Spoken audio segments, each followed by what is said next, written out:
T20 world cup 2026 సెమీఫైనల్లో భారత జట్టు ఇంగ్లాండ్ ఎదుర్కొనబోతుంది. మార్చి 5న ముంబై వాంఖేడే స్టేడియంలో జరిగే ఈ మ్యాచ్ టీమిండియాకు అసలైన పరీక్షగా మారనుంది. వీడియోను చూసే ముందు చిన్న రిక్వెస్ట్ అండి, వీడియోను లైక్ చేసి మీ సపోర్ట్ ని తెలియజేయండి. మొదటిసారి మన ఛానల్ ను చూస్తున్నట్లయితే సబ్స్క్రైబ్ చేసుకుని పక్కనే ఉన్న బెల్ ఐకాన్ ని ఆన్ చేసుకోండి. వెస్టిండీస్ పై కీలకమైన మ్యాచ్లో భారత్ అద్భుతమైన విజయం సాధించి సెమీస్ కు చేరింది. ఆ మ్యాచ్ లో సంజు శాంసన్ అదిరిపోయి ఇన్నింగ్స్ ఆడి 97 పరుగులతో జట్టును గెలిపించాడు. 196 పరుగులు భారీ టార్గెట్ ను ఛేదించడం అంటే చిన్న విషయం కాదు. కానీ ఇప్పుడు అసలైన సవాల్ మొదలైంది. ఎందుకంటే ప్రత్యర్థి ఇంగ్లాండ్ సూపర్ 8 దశలో 3 మ్యాచ్లు గెలిచి ఫుల్ ఫామ్ లో ఉంది. ఇలాంటి సమయంలో భారత జట్టు ప్లేయింగ్ 11 పై పెద్ద చర్చ జరుగుతుంది.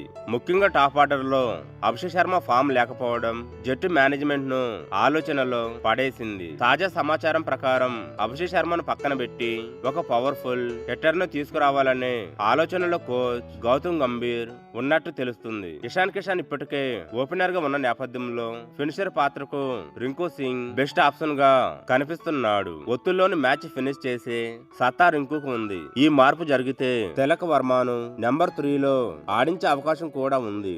ఇది బ్యాటింగ్ ను మరింత బలంగా మార్చొచ్చు. ఇక బౌలింగ్ విషయానికి వస్తే జస్ప్రీత్ బుమ్రా సూపర్ ఫామ్ లో ఉన్నాడు. డెత్ ఓవర్లలో అతని బౌలింగ్ భారత్ కు పెద్ద ప్లస్. అయితే కొత్త బంతితో హర్షదీప్ సింగ్ ఆశించినంత ప్రభావం చూపించలేకపోయాడు. సిరాజ్ ఎంపికపై చర్చ ఉన్న సెమీఫైనల్ నాటి మ్యాచ్ లో అదే బౌలింగ్ కాంబినేషన్ కొనసాగించే అవకాశమే ఎక్కువ.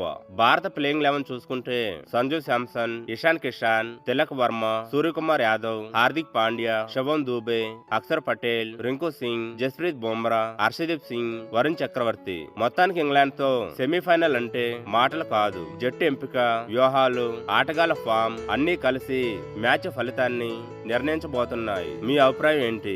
అభిషేక్ శర్మను తప్పించాలా, రింకు సింగ్ కు ఛాన్స్ ఇవ్వాలా? కామెంట్ లో చెప్పండి.